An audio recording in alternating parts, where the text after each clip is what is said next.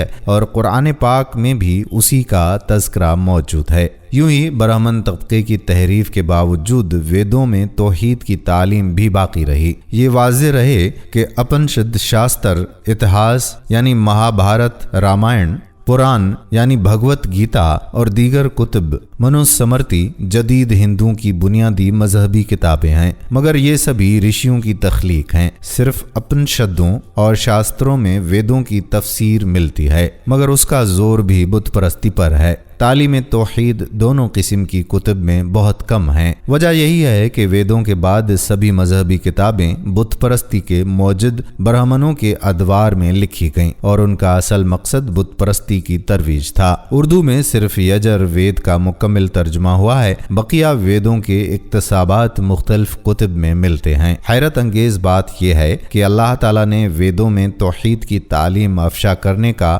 کام ایسے شخص سے کروایا جو مسلمانوں کا مخالف تھا۔ یہ اللہ پاک کی حکمت و معجزہ فرمائی ہے۔ ناظرین، بحیثیت مسلمان ہمارا یہ ایمان ہے کہ روئے زمین پر حضرت آدم علیہ السلام پہلے انسان ہیں، آپ سے پھر انسانی نسلوں نے جنم لیا۔ یہود و نصارہ آپ کا مسکن وادی دجلہ و فرات یعنی عراق، خلیج فارس یا آرمینیا میں بتاتے ہیں۔ قرآن مجید میں یہ درج نہیں کہ آپ زمین پہ کس جگہ اتارے گئے، وہ مقام افریقہ ہو سکتا ہے، ایشیا یا چین بھی۔ ماہرین اثریات کہتے ہیں کہ کرۂ ارض پر اولین انسانی شہروں کی بنیاد 5 دیاروں دجلہ، فرات، نیل، سندھ اور یانگ تزی کی وادیوں میں 10-12 ہزار سال پہلے رکھی گئی۔ یہی شہر تہذیب و تمدن کے اولین مرکز بھی تھے۔ حضرت آدم علیہ السلام کی تبلیغ کے پیش نظر ان بستیوں کے ساکنوں کو توحید پرست ہونا چاہیے، مگر مصر اور وادی دجلہ اور فرات کے قدیم مقامات میں کھدائی سے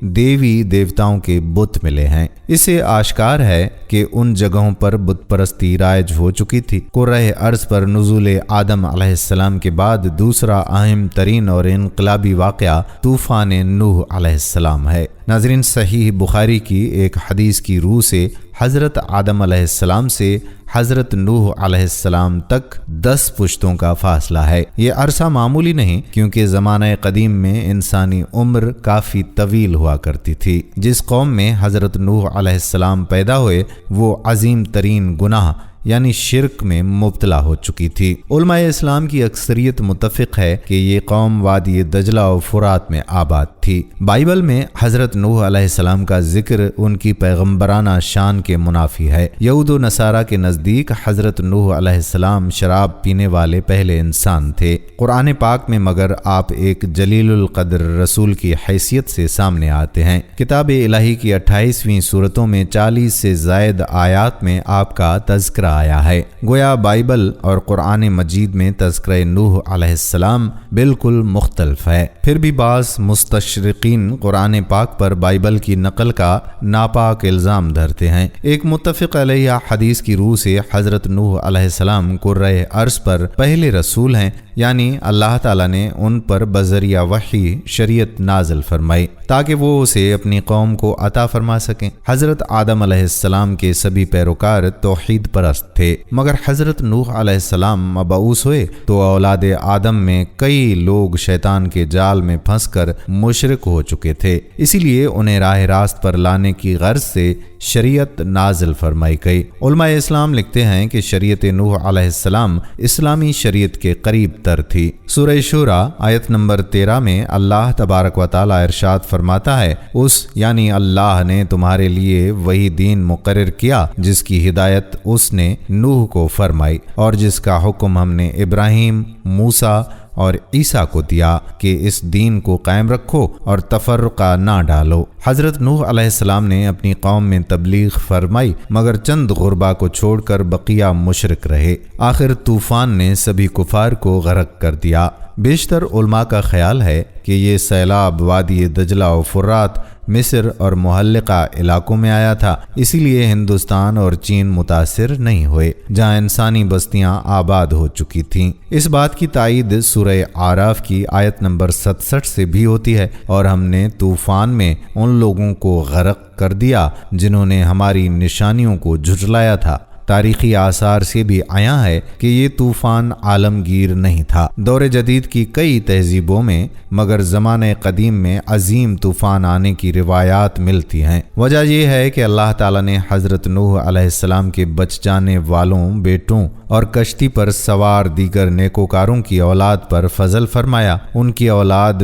پھر پورے کرۂ ارض پر پھیل گئی۔ وہ جہاں بھی پہنچے اپنے ساتھ حضرت نوح علیہ السلام کی کچھ نہ کچھ تعلیم ضرور لے کر گئے، اور اس میں طوفان آنے کا تذکرہ بھی موجود تھا۔ ناظرین، ماہرین اثریات بتاتے ہیں کہ 4500 سال قبل وادی دجلہ و فرات، ایران اور وسطی ایشیا سے مہاجر ہندوستان آنے لگے۔ ان سبھی مہاجرین کو مجموعی طور پر آریہ کہا گیا، اور وید انہی کی تعلیمات پر مبنی ہیں۔ ہم بتا چکے ہیں کہ ویدوں میں تعلیم توحید بھی ملتی ہے، اسی لیے شاہ ولی اللہ بانی دیوبند مولانا قاسم نانوتوی اور دیگر مشاہیر اسلام آریاؤں کو کسی رسول کی قوم میں سے سمجھتے تھے، جبکہ دور جدید میں مولانا سلیمان ندوی، مولانا عبید اللہ سندھی، خواجہ حسن نظامی اور مولانا شمس نوید عثمانی جیسے جید علماء نے انہیں سابعین میں شمار کیا ہے۔ قرآن پاک میں سابعین کا ذکر یہود و نصارہ کے ساتھ آیا ہے۔ سورہ بقرہ آیت نمبر 62، سورہ مائدہ آیت نمبر 61 اور سورہ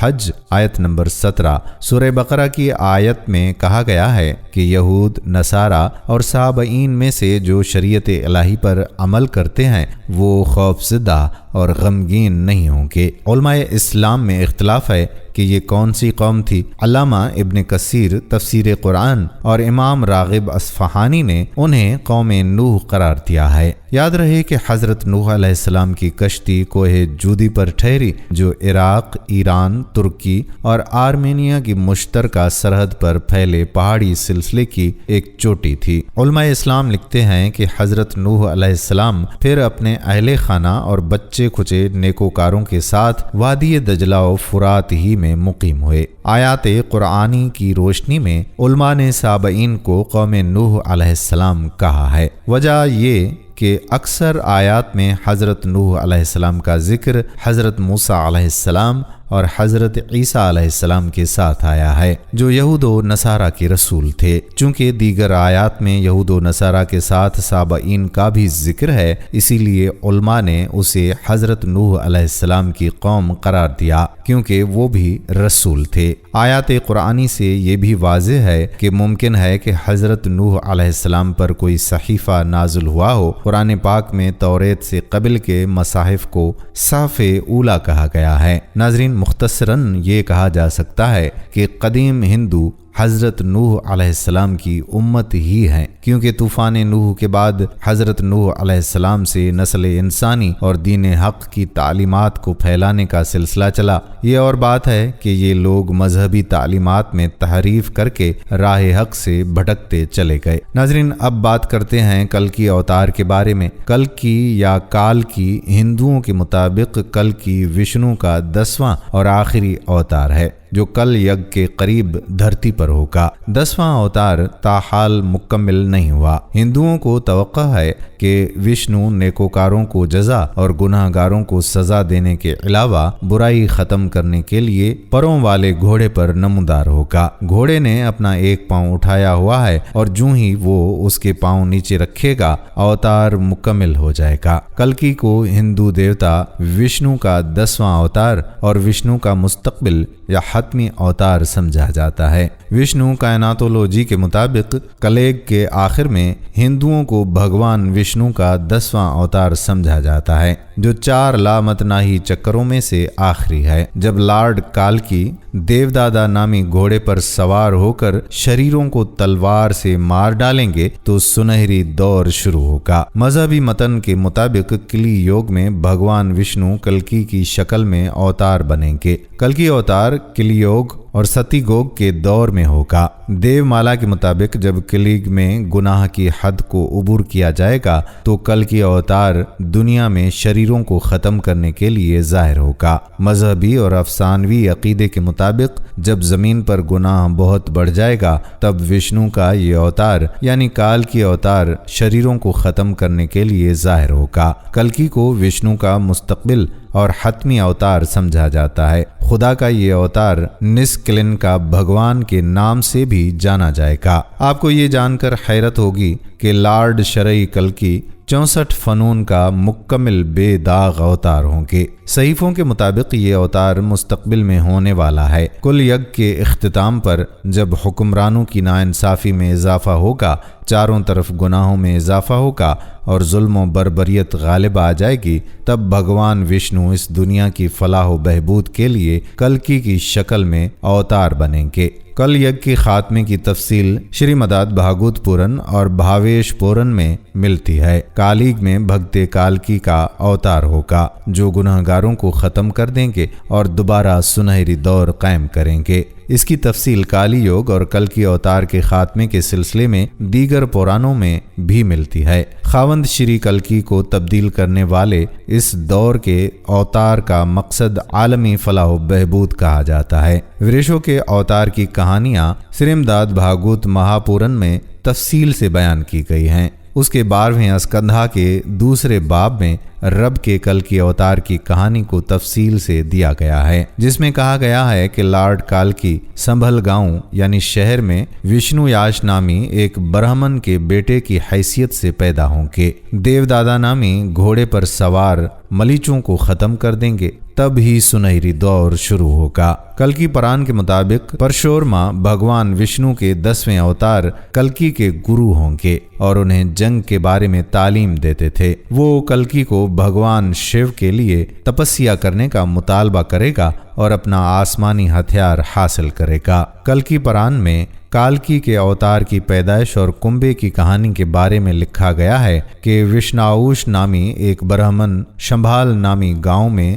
رہائش پذیر ہوگا جو سومتی نامی عورت سے شادی کرے گا۔ دونوں دن مذہبی سرگرمیوں میں گزاریں گے۔ کلکی ان کے گھر بیٹے کی حیثیت سے پیدا ہوں گے اور بہت کم عمری میں ہی ویدوں اور صحیفوں کی تلاوت کر کے ایک عظیم اسکالر بن جائیں گے۔ بعد میں وہ مہادیو کی پوجا کر کے زندہ انسانوں کے دکھوں سے نجات حاصل کریں گے، جن کی شادی بریدھارتھا کی بیٹی پدما دیوی سے ہوگی۔ ناظرین، کالکی اوتار کی اس حیثیت پر بہت سے خود ساختہ دعوے دار ہیں جو وقتاً فوقتاً پیش گوئیوں کے مطابق اپنے آپ کو ثابت کرنے کی کوشش کرتے ہیں اور کالکی اوتار کے بارے میں بہت سی پیش گوئیاں کرتے رہتے ہیں، جسے انٹرنیٹ پر کالکی کہا جاتا ہے۔ google.com youtube.com وغیرہ اوتار یعنی کالکی اوتار کو تلاش کر کے دیکھا جا سکتا ہے، لیکن یہ معلوم ہونا چاہیے کہ وقت اور عہد کی تبدیلی سے متعارف کروانے کے لیے روح کو عمر کے مطابق اظہار کرنا ہوگا۔ یوگا عمر کے مطابق اسی عالمگیر سچائی پر مبنی ہے۔ جب بھیڑ جمع ہو جائے تب کچھ نہیں ہوتا ہے۔ اوتار کی شناخت کے لیے سب سے بنیادی موضوع وہ ہے جو وہ نیا دے رہے ہیں، جو اس وقت کے معاشرے کے اکثریتی انسانوں کی سلامتی، اتحاد، استحکام اور ترقی کو متاثر کرتا ہے۔ ہر انسان جو آفاقی سچائی کا اظہار کرتا ہے وہ اوتار ہوتا ہے، لیکن جو یوگ کی اعلیٰ سطح پر آفاقی سچائی کا اظہار کرتا ہے اسے یوگا واٹر کہا گیا ہے۔ ناظرین، سنسکرت اور ہندو مذہب کے مایا ناز پروفیسر جو کہ بھارت کی ایک مشہور یونیورسٹی میں پروفیسر کی خدمت سر انجام دے رہے ہیں، انہوں نے ایک کتاب تحریر کی ہے جس کا نام کل کی اوتار اور حضرت محمد صاحب صلی اللہ علیہ وآلہ وسلم رکھا ہے۔ اس کتاب کی تحریر کے بعد پورے بھارت کے اندر تہلکہ مچ چکا ہے اور اس کتاب کا کئی زبانوں میں ترجمہ بھی کیا جا چکا ہے، جبکہ ہندوؤں کے بڑے بڑے پنڈت بھی اس کتاب کو جھوٹا ثابت نہیں کر سکے۔ اس کتاب کے اندر اس پروفیسر نے ان تمام تر پیش گوئیوں کو یکجا کر دیا جو کہ ہندوؤں کی مقدس کتابوں میں اللہ تبارک و تعالیٰ کے آخری نبی حضرت محمد صلی اللہ علیہ وآلہ وسلم کے بارے میں لکھی ہوئی تھیں۔ اس کتاب کا مصنف اگر کوئی مسلمان ہوتا تو وہ اب تک جیل میں ہوتا اور اس کتاب پر پابندی لگ چکی ہوتی، مگر اس کے مصنف پنڈت وید پرکاش برہمن ہندو ہیں۔ یہ ساری تحقیقات انہوں نے ڈاکٹر ذاکر نائک کے لیکچر سننے کے بعد کی، جو کہ حرف بحرف سچ ثابت ہوئی۔ پنڈت وید پرکاش الہ آباد یونیورسٹی سے وابستہ ہیں۔ وہ سنسکرت کے معروف محقق اور اسکالر ہیں۔ انہوں نے اپنی اس تحقیق کو ملک کے 8 مشہور و معروف محققین پنڈتوں کے سامنے پیش کیا ہے جو اپنے شعبے میں مستند گردانے جاتے ہیں۔ ان پنڈتوں نے کتاب کے بغور مطالعے اور تحقیق کے بعد یہ تسلیم کیا ہے کہ کتاب میں پیش کیے گئے حوالہ جات مستند اور درست ہیں۔ انہوں نے اپنی تحقیق کا نام کال کی اوتار یعنی تمام کائنات کے رہنما رکھا ہے۔ ہندوؤں کی اہم مذہبی کتب میں ایک عظیم رہنما کا ذکر ہے جسے کل کی اوتار کا نام دیا گیا ہے۔ اس سے مراد حضرت محمد صلی اللہ علیہ وآلہ وسلم ہیں جو مکہ میں پیدا ہوئے۔ چنانچہ تمام ہندو جہاں کہیں بھی ہوں ان کو کسی کال کی اوتار کا مزید انتظار نہیں کرنا ہے بلکہ محض اسلام قبول کرنا ہے اور آخری رسول صلی اللہ علیہ وآلہ وسلم کے نقش قدم پر چلنا ہے جو بہت پہلے اپنے مشن کی تکمیل کے بعد اس دنیا سے تشریف لے گئے ہیں۔ ناظرین، آپ کو بتاتے چلیں کہ ہندوؤں کا یہ عقیدہ ہے کہ برائیوں کے خاتمے کے لیے 10 اوتار یعنی پیغمبروں نے اس دنیا میں آنا ہے، جن میں سے 9 اوتار یعنی پیغمبر پچھلے 3 یگ یعنی ادوار میں آ چکے ہیں اور اب آخری دور میں یعنی کل یگ میں کل کی اوتار یعنی آخری نبی نے آنا ہے۔ جبکہ ہندوؤں کا یہ عقیدہ ہے کہ جس دور کے اندر اس کل کی اوتار نے آنا ہے وہ کئی ہزار سال پہلے شروع ہو چکا ہے اور دنیا کے تباہ ہونے تک یہی کلیگ یعنی دور رہے گا۔ اس لیے ہندو اب اس کل کی اوتار یا آخری مسیحا کے منتظر ہیں جس کی خبر ان کی تمام مقدس کتابوں میں دی گئی ہے۔ جیسا کہ ہندوؤں کی مشہور کتاب بھگوت پران میں لکھا ہے کہ کلیگ یعنی آخری دور کا ایک بہت بڑا حصہ گزر چکا ہے۔ یہی وہ دور ہے جس دور میں بھگوان نے آخری اور طاقتور اوتار بھیجنا ہے۔ ناظرین، آپ کو بتاتے چلیں کہ پیغمبر اور اوتار 2 الگ الگ الفاظ ہیں لیکن ان کے معنی ایک ہی ہیں جس کا تصور ہندو مذہب میں موجود ہے۔ بھگوت پران کے میں کل کی اوتار یعنی آخری پیغمبر کی جائے پیدائش، خاندان اور والدین کے بارے میں کچھ یوں لکھا ہے کہ وہ کل کی اوتار وشن ویش یعنی عبداللہ کے گھر، شمبل یعنی مقام امن یا مکہ کے بڑے خاندان میں پیدا ہوں گے۔ ناظرین، ہندوؤں کی کتاب میں لکھی اس پیشگوئی کے مطابق کل کی اوتار یعنی آخری نبی جہاں پر پیدا ہوں گے اس کا نام شمبل ہوگا۔ ہندوؤں کے مشہور ڈاکٹر واحد پرکاش اپنی کتاب میں لکھتے ہیں کہ شمبل کے 3 معنی ہیں۔ پہلا یہ کہ شمبل اس مقام کو کہتے ہیں جو امن کی جگہ ہو، اور دوسرا یہ کہ شمبل سے مراد وہ مقام جو پانی کے قریب ہو، اور تیسرا یہ کہ ایسا مقام